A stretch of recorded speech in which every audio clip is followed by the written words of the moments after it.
The Reed Globo studio looked like an arena about to host an epic clash. Bright lights illuminated the set, casting shadows that danced across the walls while strategically positioned cameras captured every detail of the environment. The air was dense, charged with expectation, as if everyone present could sense that something extraordinary was about to happen. The audience, composed mostly of people over 40, conservative and eager for debate that reflected their values, was almost religiously silent. Every eye was fixed on the stage, where Luciano Huck, with his characteristic smile and confident posture, was preparing to conduct an interview that was already considered historic before it even began. HCK, a presenter who had dominated prime time for years with his unique ability to balance charm and irony, was about to face a worthy opponent. Jair Bolsonaro, former president of Brazil and a polarizing figure, whose presence guaranteed controversy in any setting.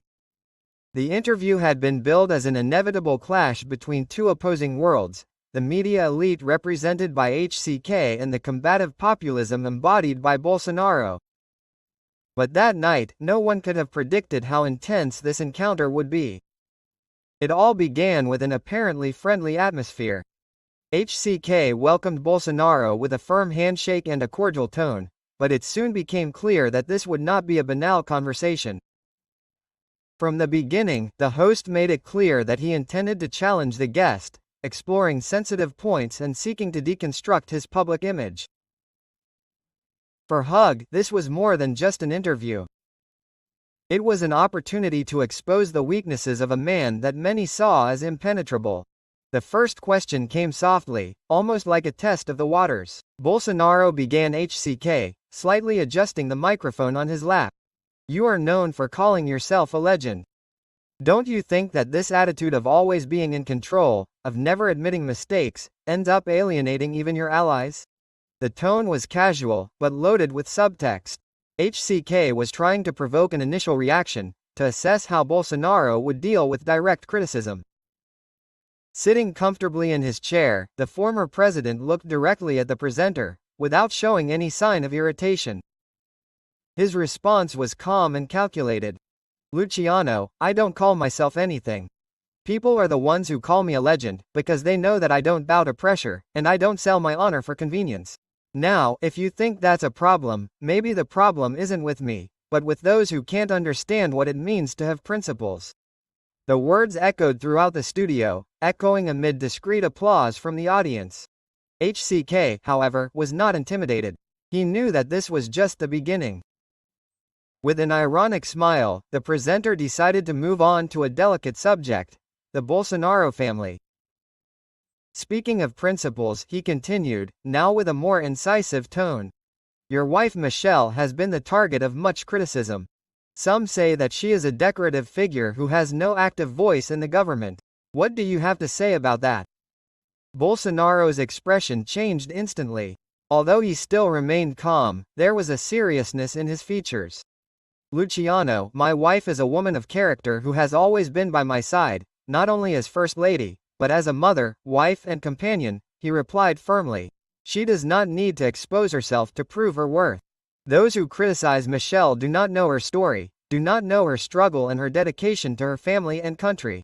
HCK, however, was not willing to back down. He realized that the subject of the Bolsonaro family could be an opening to exploit the former president's emotional vulnerabilities. He then decided to press even harder. Bolsonaro, you talk about dedication, but don't you think that Michelle, by always staying by your side, ends up being seen as submissive? And since we are talking about relationships, you always joke about this story of being a myth, but between us, don't you think that this could be seen as a form of machismo? The mood in the studio changed abruptly. The audience, previously receptive, now seemed divided. Some applauded HCK's words, while others murmured among themselves, bothered by the line of questioning. Bolsonaro, for his part, remained unmoved. Her tone, although still controlled, gained undeniable strength. Luciano, you are trying to distort things. I respect my wife and she respects me. Our relationship is based on trust and loyalty. Now, if you want to talk about sexism, Perhaps we should discuss how the media treats women who think differently than you. You are attacked not for being submissive, but for being a strong woman who does not bow to political correctness." The presenter, realizing that his attempts to provoke an emotional reaction were not working, decided to resort to a more personal attack. "Bolsonaro, you talk about respect, but don't you think that some of your jokes, like the one about being a legend, end up exposing Michelle to embarrassing situations? After all, not everyone can handle that kind of joke." It was at that moment that something unusual happened. The studio fell into absolute silence. All eyes were fixed on Bolsonaro, who for the first time in the interview showed a subtle change in his posture. He leaned forward slightly, his eyes meeting HCK's with an intensity that sent a chill down even the most seasoned reporter's spines. There was a long, tense pause, during which no one dared to utter a sound. Then, in a deep voice that echoed throughout the room, Bolsonaro launched into his final response. "Luciano," he said slowly, choosing each word carefully. "Before you talk about my wife, perhaps you should look at your own backyard." The sentence hung in the air, loaded with meaning but incomplete. The audience, perplexed, anxiously awaited the outcome. HCK, visibly disconcerted, tried to interrupt, but Bolsonaro continued, his voice gaining volume and authority. "Your wife uses a vibrator. What right do you have to talk about Michelle?" The impact was immediate. The studio exploded in murmurs, applause and nervous laughter. HCK, completely taken aback, tried to react, but the words seemed stuck in his throat. Bolsonaro, seizing the moment, continued with a vehemence that made it clear he was not willing to give in. Quote, "You come here, you try to humiliate me, you try to humiliate my family, but you forget that your own home is not an example of morality. So, before criticizing others, look at yourself." The audience, now clearly on Bolsonaro's side, gave a standing ovation. HCK, defeated, tried to end the interview with a neutral comment, but the damage had already been done. The scene had been recorded in detail, ready to be consumed by millions of Brazilians on social media.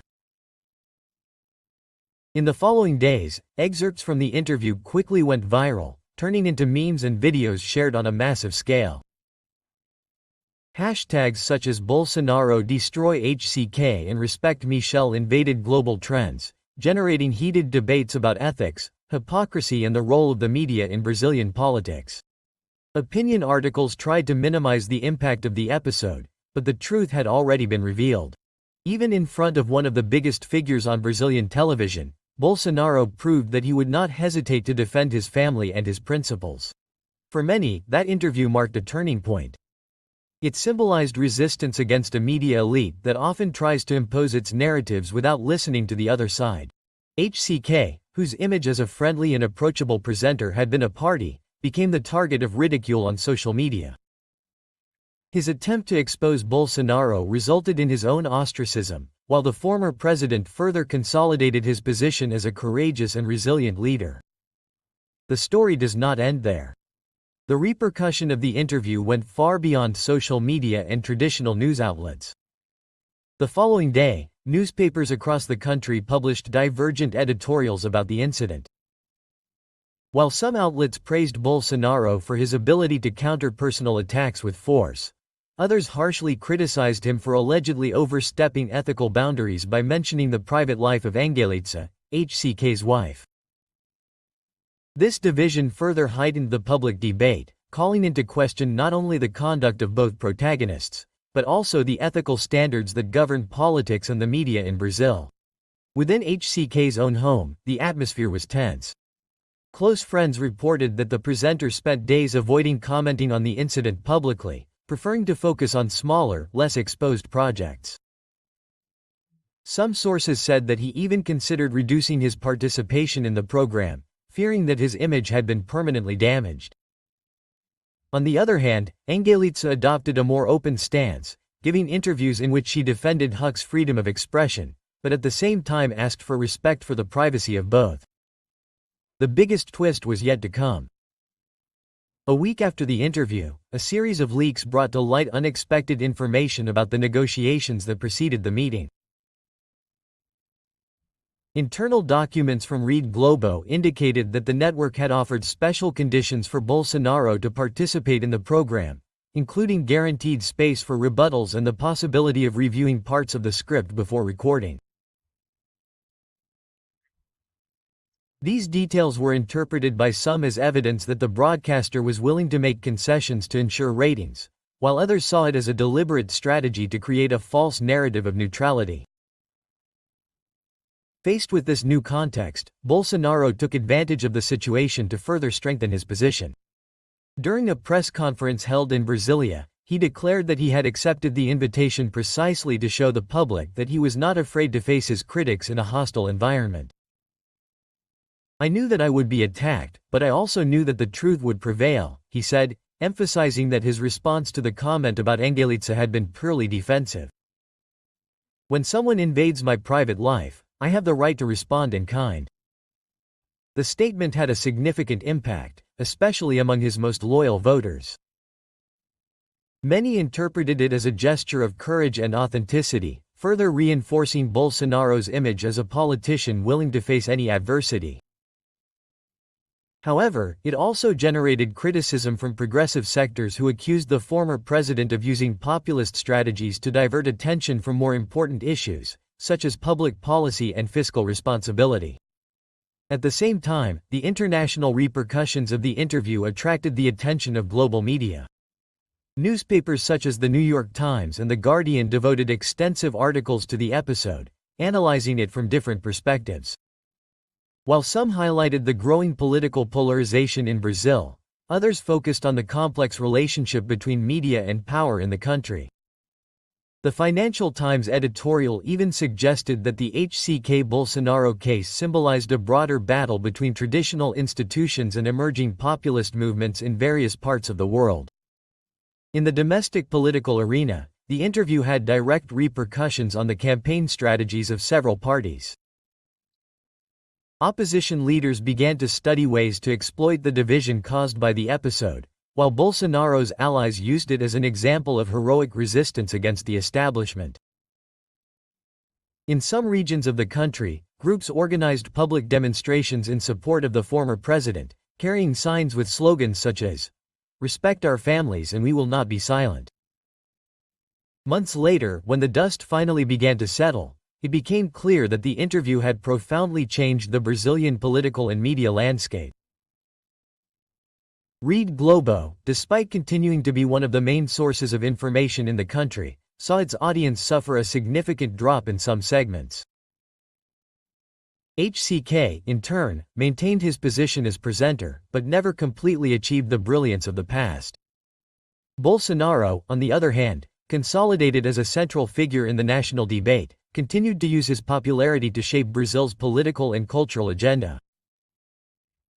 And so, Brazil watched the unfolding of an event that went beyond the limits of television and went down in history as an example of how truth, when defended with conviction, can prevail even in the face of great age. Bolsonaro, with his blunt response, not only protected his family, but also sent a clear message to the Brazilian people. One should not be afraid to confront those who try to impose their worldviews. While Globo desperately tried to erase the memory of that interview, the people insisted on keeping it alive, because as it so clearly showed, truth and honor cannot be silenced.